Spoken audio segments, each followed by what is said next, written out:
let's let you know, like, listen, you are one of the hardest working people out here. Like, I mean, to be so young, to be taking on so many powerful roles and telling stories that ain't been told before, you know what I mean? And just being able to be unapologetically Black in this industry, you know what I mean?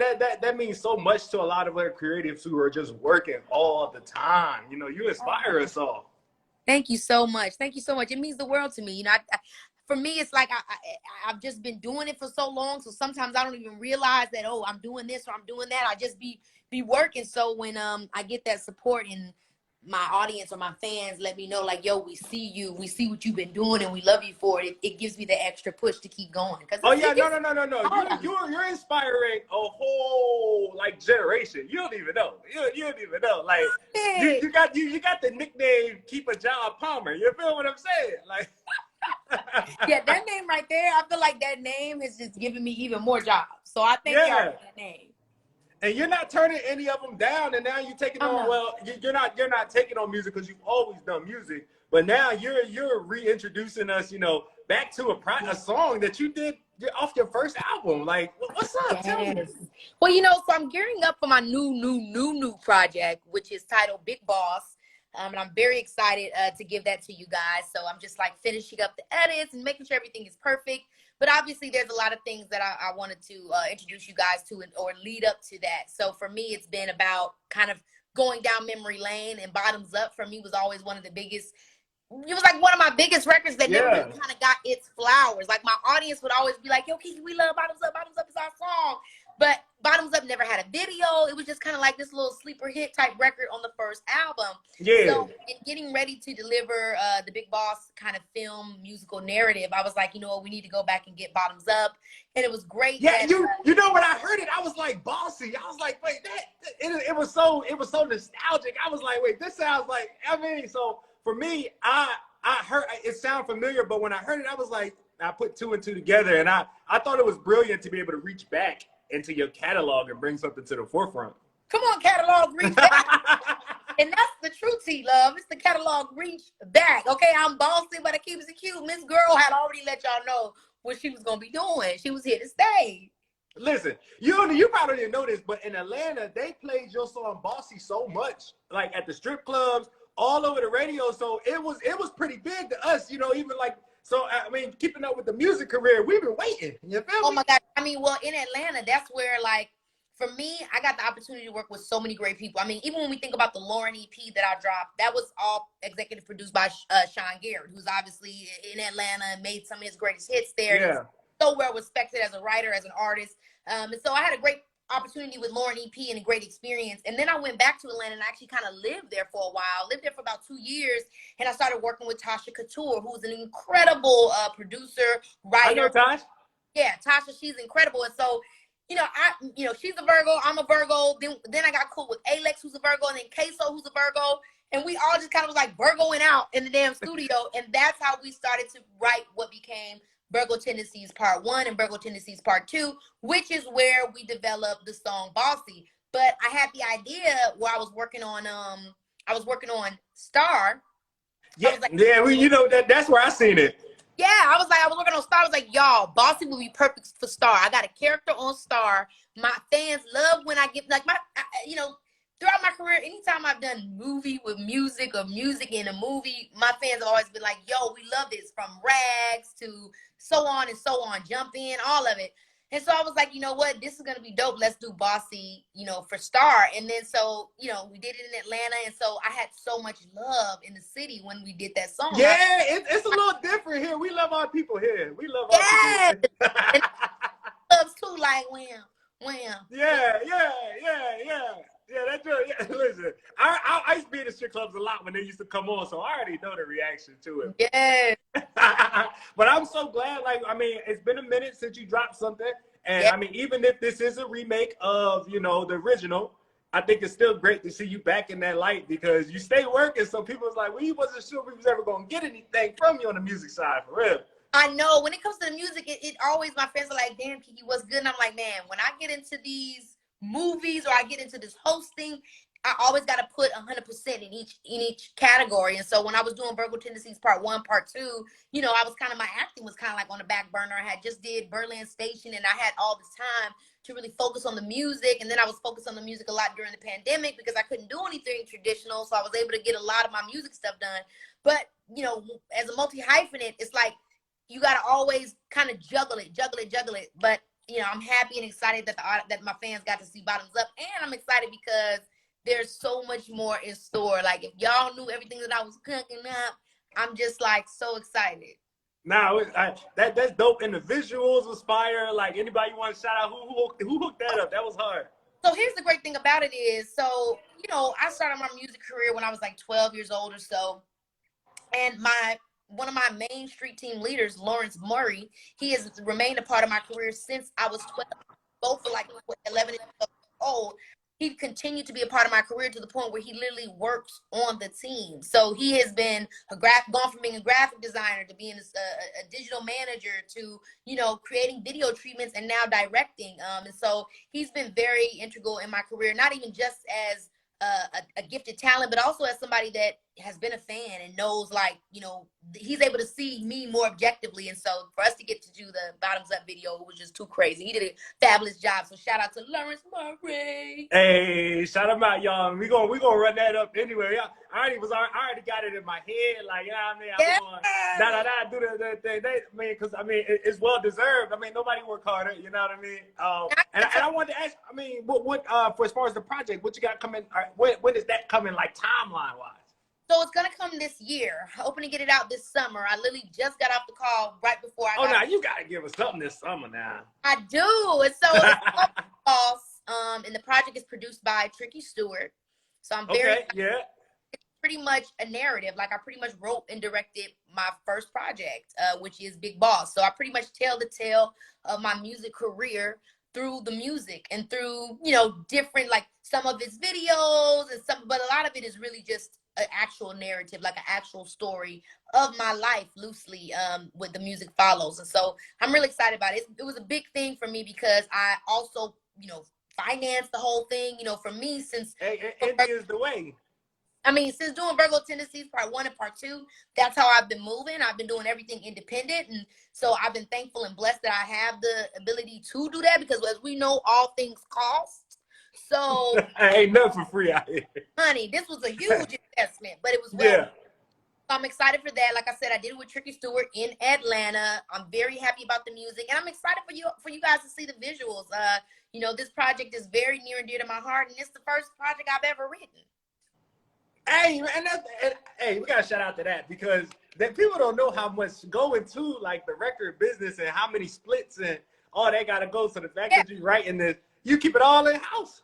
Man, you have the writing part of the music part, which is a whole different thing. But I'm talking about literally the movie script. This is an opportunity for me where I was first afraid, but I was like, let me just go ahead and do it, where I bridge the gap of where my music and my acting meet. So we're gonna have the opportunity to just dive into a storyline that literally is that. You know, that is the movie. That is. So this is your introduction into directing and composing, in a sense. Exactly. Slick. Exactly. That's exactly what it is. So that's why I'm like, you know, I'm just like, I can't wait to share it. I can't wait. Like, I'm buzzing. Well, listen, we're buzzing for you. You already know we're gonna support it, and I believe everybody is really waiting for whatever you're gonna deliver to us, whether it's on screen or through the radio. It don't even matter. You know what I'm saying? And I really want to know, like, in terms of just how do you continue to stay excited about it all? Man. Like, does anything ever just feel like, you get used to it? Like you said, sometimes you get used, but how do you stay excited about it? You know what? I think I stay excited by doing different things. You know, a lot of times I know people are like, you know, Keke always is doing something different. And for me, it's like, this is life. It's not about fame or celebrity or making you believe anything about me. It's about being creative and enjoying my life. Like, you know, I came into this world very creative. My family is very creative. I came singing into the church and learning about acting and film and performance. And that's just kind of like what I stumbled into and what I found to have my rhythm with. And so for me, you like the last generation from the church. Oh my gosh. Why did one of my best friends say that? My best friend always be like, girl, girl. I'm like, girl, stop. But there's a lot of us still from the church that just trying to find our way in. That's the thing too. As you know, it's like the industry now is so different, the way that everybody kind of trying to get their way in. So, but I appreciate that, because the church, I think, definitely has obviously impacted my life, not just musically, but how I see myself and what of course. My connection to God is why I'm not afraid to do so many things. But that's what keeps me excited, is doing a bunch of different things. You know, it's staying creative. Multitasking. Now, I got to ask you, if you had because you could play a lot of different people, but if you had one dream biopic, who would you want to be? And I'm going to go ahead and throw mine out and say Angela Bassett, because I can see that in the next 10 years. Oh my God. I love Angela Bassett. I need to dive into Angela's story, because I want to know all of Angela's stuff, because I feel like Angela is so private. So I feel like if we find her story out, we're going to like, what's the tea? What's the tea, Miss Bassett? You know what I mean? She went to Yale. I know she got some stories. I love Angela. So I think, it's such a hard, I think it would be between Eartha Kitt and Whitney. Whitney? Eartha Kitt and Whitney Houston. Those would be the two. I can see that. Yeah. That would be amazing. And I just, and just, how did, like, when you're on like line or whatever, how do you respond to just like with the things that you see, and like, how does it make you feel when you see, just not, because people rarely talk, they don't say anything bad about you, but when you see all the praise online and things? I mean, people definitely do say negative stuff too. I think just like, sometimes. You just ignore it. And then when it comes to the positive stuff, I try to obviously embrace it, but then also not let it move me or shake me too much either, because you want to be able to remain steady. Sometimes people are going to love you. Sometimes people are going to hate you. Even when they hate you, you want to be cool. Even when they love you, you want to be cool. And so I show gratitude and appreciation to that, because like I said, I've been doing it for so many years. So I always want to show love to my audience, but then also remain focused on what's true to me. You can't chase the accolades. You got to chase the joy of the art.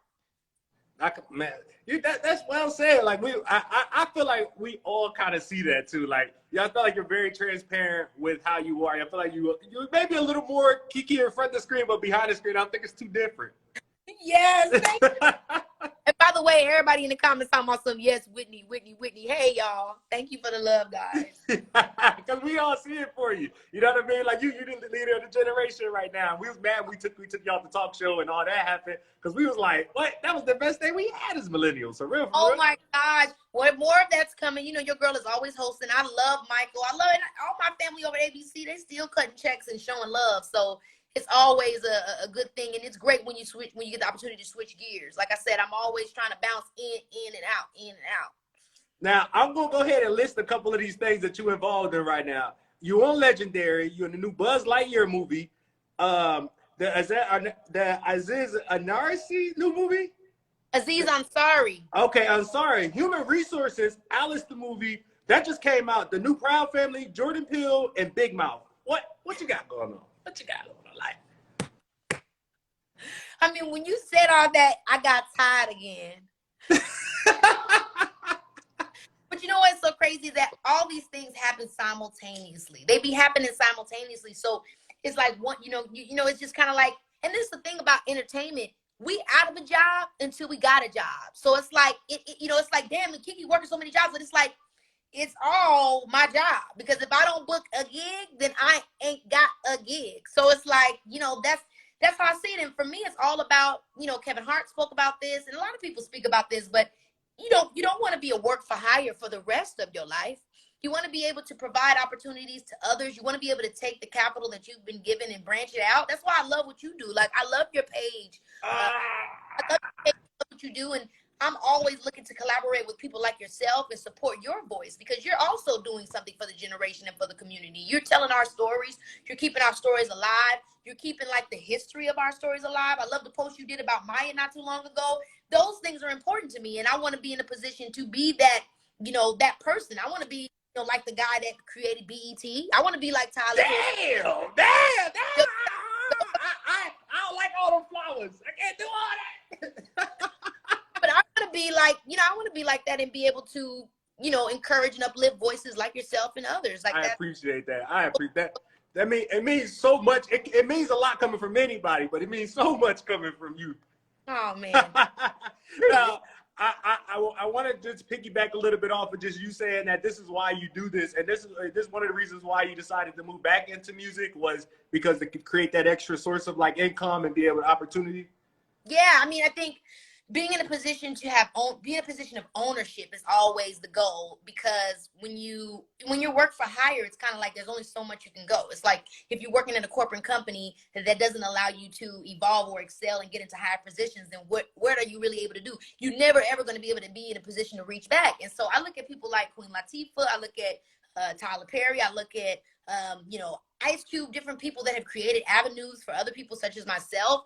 And I always say that's who I want to be. And so for me, I do work a lot of jobs, not just because I love working a lot of jobs, but because that's the only way I'm going to build personal capital. So it's like I'm putting in all those hours so that I can sit back and say, okay, here's enough chunk of something that I can invest somewhere else. That is the ultimate goal, is to have enough to be able to spread out and say, okay, let's put something else together that isn't just starring me, right? I'm not the only talented person out there. And so that's the ultimate goal, is to be able to have enough to give and create more. God damn! I already know you gonna give it to us. I already know, but it's so great because we don't hear, like, you know what I mean. I just think we gotta hear it more often because we get swindled up, and you know what I mean. Like, ownership is key. We do, and we have to normalize it. I think the industry of entertainment is not normalized enough. Meaning everybody thinks the main job and the main gig is being the artist. Man, I can't tell you how often I want to be and how I'm working to be somebody in production. When you're able to be a producer, you're able to be a director or a writer and let your project live outside of you, and you don't have to worry about people taking pictures of you outside or having to worry about being quote unquote famous. You know, being a famous person, or even if you think about being an athlete and always having to be on the court, rather be the owner. You know, wouldn't you rather be the person that's sitting on this? I mean, sometimes that is fun to be out in the front, but after a while, it's also, it's wear and tear. It's exhausting, yeah. It's exhausting. So I really want to also normalize that with a lot of things that I have going on and just productions outside of me as a talent. But what I'm building as a producer is the opportunity to normalize the industry and show the generation what we can do on our own. Man, if you got an iPhone, you could film a movie. You can do anything, right? You can make something, so I really want to normalize the industry to our generation to show them how easy it is to actually get things done. If your friend likes to act and you like to write and another friend like to tell y'all what to do, then he's a director and y'all got a movie going on. You know what I mean? You got, there's camera crews, there's sound guys, there's scripty. Everybody online like finding out in a movie when the continuity was off. That's a job. Right. And jobs are just as important as the person that you see on screen. Yes, and this is why we even having this whole conversation, because we get into it. Like this is amazing. Like, and so many people are tuning in and just listening to what you're saying to us, and I mean, it's so great, and I want to even just give you another. I know I'm full of compliments, but your movie Pimp, by the way, that was some of the rawest shit I ever seen. I was like, where the hell did get a girl an Emmy? Like, what we gonna give her? Like, what's that? How? Thank you so much. Thank you so much. I love, that movie is one of my favorites. And, it's because of that movie, Pimp, that I got so many other opportunities, and that's the cool thing about our industry too, is like, everything isn't going to always be a box office hit or even really be in the theaters. That was an indie movie, and I was glad when it finally got the opportunity to be on streaming so more people could see it. But that film did what, my dreams were for it to do, was it told a good story. And it shined a light on a kind of person that's often judged and misunderstood. And then it also gave other people the opportunity to see my range. Like, 5 years later, from people seeing Pimp, I've gotten, Nope and Alice and so many other films because people saw my performance in that. So I'm very grateful for the opportunity of that film. And man, I mean, that I think that what you're saying, it leads into my next question with, like, how do you not be put in a box? Like, what are some things that you just tell yourself where you don't get pigeonholed? I think the biggest thing about not being put in the box is not caring what other people think. And that doesn't mean you can't, listen to people that you respect or gauge some type of, opinion that could be valuable to you. But what doesn't hit you, don't let it stick, because nobody knows what you have nobody knows what's for you but you. You're the only person that can have the vision on your life. No one else can tell you what God has put in your heart. So it's important to just be true in yourself and know what it is you want to do. And then outside of that, it comes with sacrifice. Like, in order for me to be the multifaceted, quote unquote, person that I am, it's also been a lot of financial investment. Sometimes you have to take from one area of your life that you're excelling at to be able to feed others. And that's what I did with my acting. From my success with acting, I fed into my social media and my digital and created personal content, and all that stuff costs. So it also takes you, it pays. You got to pay the price to be the boss. And, I've done that many times, whether that's led to debt or not, which it has, but it ends up coming back around when you're making personal sacrifices for the right reasons, to be able to spread your wings. Man, listen, Keke, I think the advice you gave us, we should be good for the year. I ain't gonna lie to you. I'm inspired, and I'm just like, and I'm sure everybody is feeling the same thing. And I just want to reiterate, like, I know it's Friday night, we everybody headed to the club, got things to do, but I just want to reiterate again, we really appreciate your influence. And now that you're placing that same positive, and even if the music lyrics may not be as positive, but we know that the energy that you're about to put even in the music side is going to be reciprocated. Like we feel it. We feel it. So thank you for that. Thank you. Thank you so much. It's always so good to talk to you. What's up, everybody in the comments? What up, Nor? What up, everybody? What up, Mel? Love, love, love, love, love. I appreciate you. And always know, it's your girl. Listen. I sincerely appreciate y'all. We tuned in. Like, Keke, you have a great night. You stay tuned. We put the story up. We're going to do our thing. You know what I mean? And you hit me anytime. Because, I'll be in LA back and forth. If you're in Atlanta, it is what it is. Let's go. Lincoln, period. All right. If you come to Atlanta, the first dance on me. I take care of your first. Yeah, we go. I got you the first one. We're going to tie it up. All right. Thanks again, babe. All right.